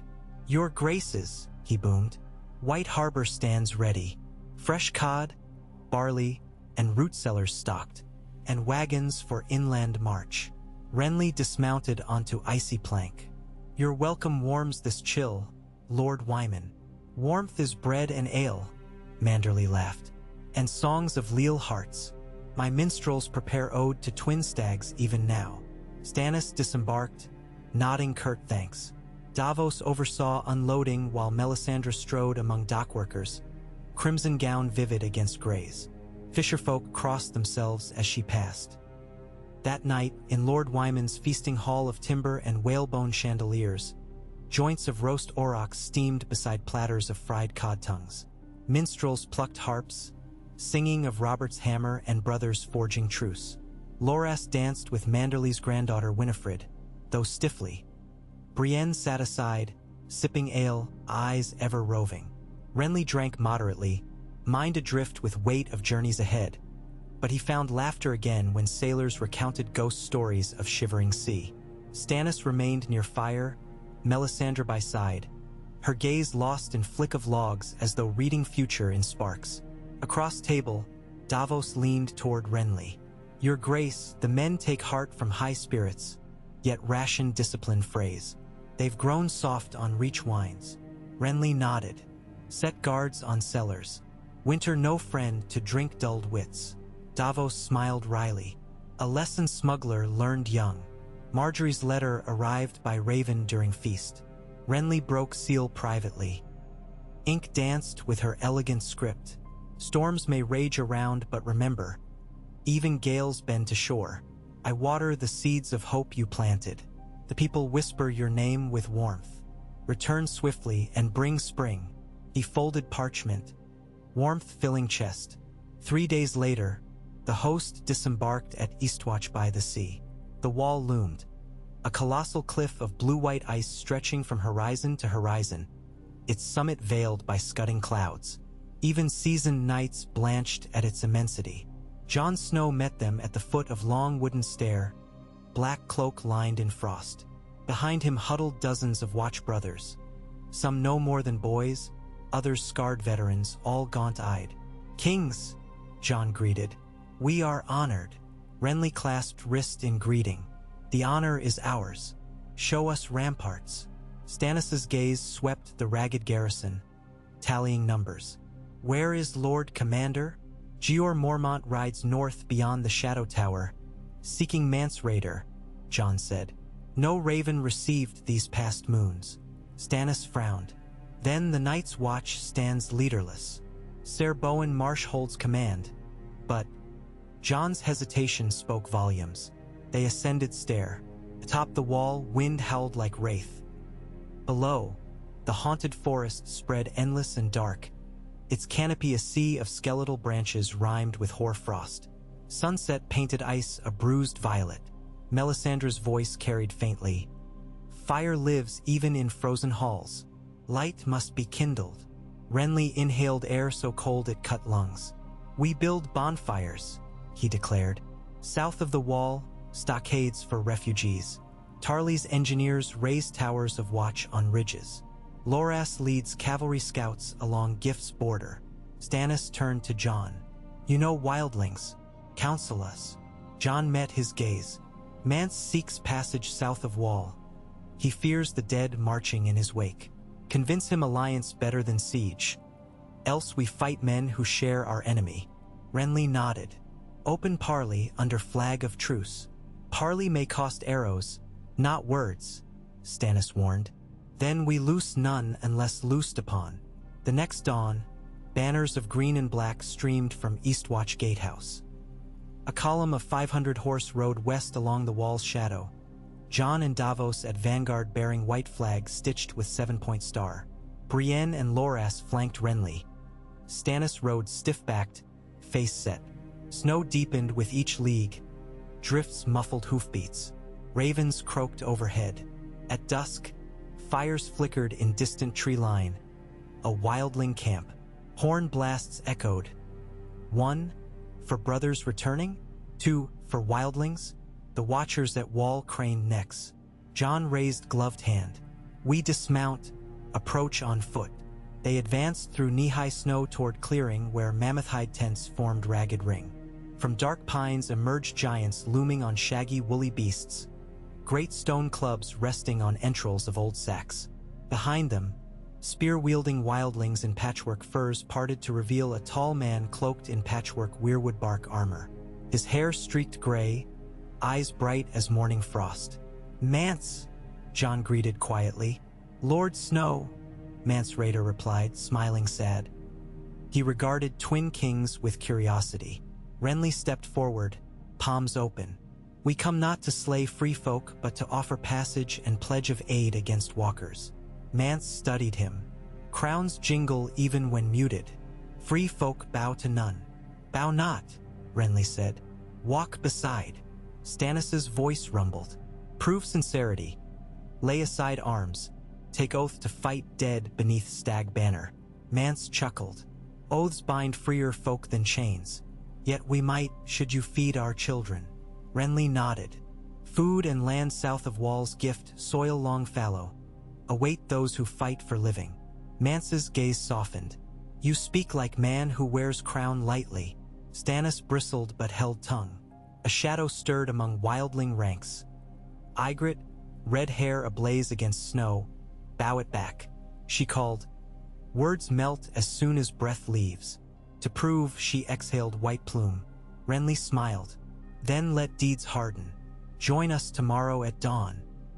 We march north with torches to find Lord Commander Mormont and break Walker's ranks. Mance's eyes narrowed. Torches fail in wind of white. He looked to Jon.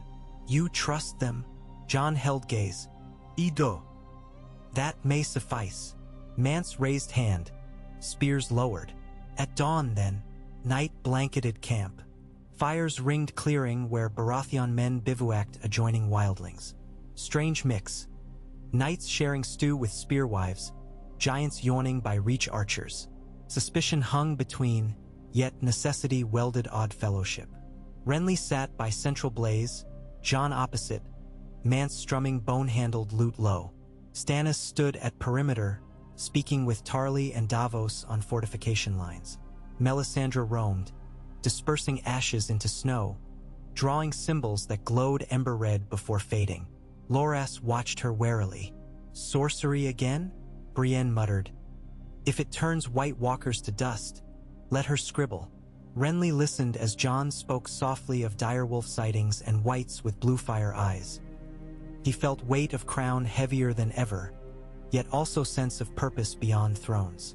He rose, strolling beyond campfire halo to ridge overlooking dark forest. Stars blazed, frost crystals drifted, footfalls crunched behind. He turned to find Stannis. "You speak well," Stannis said gruffly. "Mance resisted my edges. You gave him room." Renly shrugged. "Softer edges carve hearts while steel chips stone." Stannis grunted. "Approving? Hard to tell." Renly gazed at stars. "Robert would laugh to see us here. Two stags chasing winter ghosts." Stannis's eyes softened fractionally. Robert followed ghosts his whole life. Glory, love, youth. They led him to cold grave. Renly shivered, not from cold. "Let us not follow him there." Stannis looked away toward sleeping men and women. "We march at dawn." Renly watched him walk back, silhouette swallowed by torchlight. He felt chill creeping deeper, not wind but foreboding. Yet he straightened and breathed out plume, whispering vow to live past this night, and for every soul depending on them. Dawn's first gray unveiled a frozen world. Frost-coated spear points, stiffened tent flaps. A horn blast echoed. Once for friends, once again for ready. The host assembled, Baratheon knights, Night's Watch rangers, wildling braves, giant tuskers snorting steam. Renly mounted his courser Frostfall, white coat mottled dapple gray. Stannis astride Shadowmane, black as its namesake. The twin standards unfurled, cracking in wind. Mance raised a crude horn of polished caribou antler. "Free folk," he cried. "Today we fight for warmth of sun." Roars answered. Drums began, Stormlander cadence merging with wildling bone drums. The column advanced into forest, branches rattling iced leaves like bones. Snow deepened. Tracks of whites appeared, shuffled prints half filled with wind-blown powder. Broken arrows protruded from blackened corpses of crows lying where they'd fallen, frozen cheeks gnawed by carrion. By midday, they found first white pack. 10 dead men in tattered watch-blacks, eyes glimmering blue flame, hacking with rusty blades. A giant hurled stone club, crushing 3. Archers loosed fire arrows. Others hacked limbs until lifeless. Melisandre stood serene, chanting, and her ruby flared. A tongue of searing flame erupted, incinerating 2 whites to ash. Knights gaped. Stannis raised sword Lightbringer, blade newly forged in dragonstone forges, glowing faint orange. He plunged it through a white's chest. Blue fire hissed, extinguished. Renly's dawn wind, ordinary steel, shattered a skull but white still clawed. Brienne's severed spine with Valyrian dagger taken from Dragonstone vault, ending it. Loras and Jon fought back to back, counters in perfect rhythm. After skirmish, wounded were few, 1 wildling, 1 stormlander. Mance's spearwives burnt slain whites with pitch. Snowflakes fell thicker. They pushed deeper, reaching a clearing where dead weirwood stood blighted bark gray, leaves blackened by unnatural cold. At its roots lay a mound of black cloaks, Jeor Mormont among them, face frozen in fierce defiance. An icy spear protruded from chest. Jon knelt, grief-carving lines new and deep. Behind mound, an altar of ice glistened. Upon it crouched a gaunt figure armored in pale crystal, crown of jagged ice horns. Its eyes blazed cerulean, mouth silent snarl. The Night's King, or one of his generals? Snow fell in swirling halo around. Melisandre stepped forward, ruby blazing crimson against white. The ice figure rose, raising frost crystal sword. Around clearing, more whites shambled. Stannis brandished Lightbringer. Renly wheeled to brace line. Giants thundered into clearing, mammoths trumpeting. The ensuing clash roared like avalanche. Ice blades met Valyrian and dragonglass. Sparks hissed against snow. Blue-eyed dead surged. Free folk and knights shoved back with torches and steel. Melisandre chanted, casting arcs of flame that carved walls of heat. Yet frost mists sizzled, trying to smother. Renly dueled 2 whites, parrying, slashing. Loras speared 3rd. Brienne shielded Jon as he drove dragonglass dagger into Whiteheart. Frost exploded in shards. The ice-crowned general met Stannis. Lightbringer clanged, showering steam. The air temperature plunged. Stannis's breath fogged thick. Yet he pressed, driven by iron will. Renly glimpsed duel, saw a blade of crystal sheer chunk from Stannis's pauldron. Stannis stumbled but pivoted, candle flame sword carving arc, scoring deep along icy ribs. Melisandre cried incantation. Her ruby burst bright as sun. A crimson serpent of fire whirled around Stannis's blade, coiling into crystal wound. The general screamed, sound like glass shattering, then collapsed in shards that evaporated into snow mist. The whites froze mid-motion, blue flames flickering out. They toppled lifeless. Silence fell. Snow drifted. Renly's heartbeat thundered in ears. He looked about, casualties but not ruinous. Jon stood over Mormont's body, tears freezing on lashes. Melisandre knelt where Ice General had fallen, collecting sliver of crystal into vial. Stannis removed helm, face pale, sweat freezing on brow. Renly dismounted, crossing blood-speckled snow. They met eyes. Lightbringer holds, Stannis rasped. Because your will holds, Renly answered. Mance approached, wiping gore from axe. If more like that lurk, we'll need 10 times men. Renly stared into haunted forest. Then we seek them, purge them or perish. By evening, pyres burned high. Fallen friends, whites, and a funeral mound for Jeor Mormont. Jon spoke words, voice quavering. Snow melted around pyre heat but froze again to diamond crust. The Twin Kings pledged to rebuild the Watch, supply men and food. Melisandre gazed into flames, seeing visions none else could. She spoke to Stannis later. The sword burned bright, yet its fire is borrowed. Keep faith, else embers fade. Stannis nodded. I borrow nothing. I earn.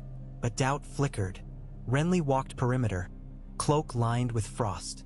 He halted, sensing presence. Turned to find Jon. Your Grace, Jon said. Thank you for honoring Gior. He honored himself. Renly's breath plumed. We carve path forward now. Will you help forge it? Jon's gaze shadowed. The wall needs Lord Commander. Renly laid hand on his shoulder. Then wear that duty proudly. We will aid. Jon bowed. 10 days later, amid hammered ice plains east of the Shivering Forest, a raven bore word to the united host. Tywin Lannister had taken Harrenhal, crowned Tommen within Godswood of the old ruin, sent envoys south to Braavos seeking cell sails. Flames of war rekindled even as winter deepened. Renly finished reading dispatch as Stannis entered his pavilion. It begins anew, Renly sighed. Stannis's lips pressed thin. War never ended. We merely changed front. Renly set parchment down. We march south again once wall secure. Wall will never be secure, Stannis said, voice weary. He rubbed temple. Yet perhaps we rotate garrisons. Leave half our force here. Return with half to crush Lion before sell sail tide. Renly considered. A blade cannot cut on both edges at once. But 2 blades may. His eyes met brothers. Divide, then rejoin at Trident. Stannis nodded slowly. A gamble. All great deeds are. Renly smiled crooked. And we have dragons yet to reckon with. Wind moaned outside, shaking canvas. Melisandre's shadow passed across lamplight, her soft chant weaving with gale. Renly chuckled dryly. Brother, think you will live to taste summer again? Stannis looked toward night sky, where curtains of green aurora wavered. If not us, someone must. Else what use our crowns? Renly followed gaze, feeling insignificance before cosmic lights but also strange kinship to stars that burned through dark. He cracked tent flap, surveying campfires dotting snowfield, tiny warm islands amid frozen sea. Men laughed, mended mail, shared bread with free folk. Giants slumbered beside mammoths. Night's Watch recruits practiced archery with Stormlander bowyers. Despite carnage, something beautiful had emerged.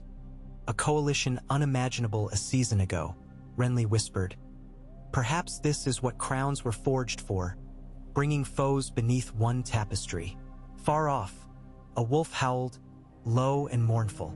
Ghost's answer echoed nearer. Renly shivered yet smiled. Tomorrow they would hunt remaining White Walkers. Next month they would break Lion's fangs. After that, dragons. But he placed such thoughts aside, focusing on present flame. He stepped back inside, poured wine, handed goblet to Stannis. They raised cups wordlessly. The wine tasted of sour blackberries and iron, but warmth spread within. Outside, the aurora rippled, green upon black, like the fused banners of their house mirrored in the sky itself. Somewhere within that light, perhaps, their late brother Robert roared approval or lament. Renly could not tell. He only knew a path stretched ahead, long and winding, lit by flicker of torches and hearts undaunted. And in that uncertain glow, the future of Westeros marched, antlered, resolute, and unbowed, toward battles yet unnamed, toward dawn that would either break or burn. 5,000 words more might still fail to capture every footfall, every whispered prayer, every clash of sword upon ice crystal arm. But the tale pressed onward all the same, nights deepening, fires flaring, hearts beating rhythms older than crowns.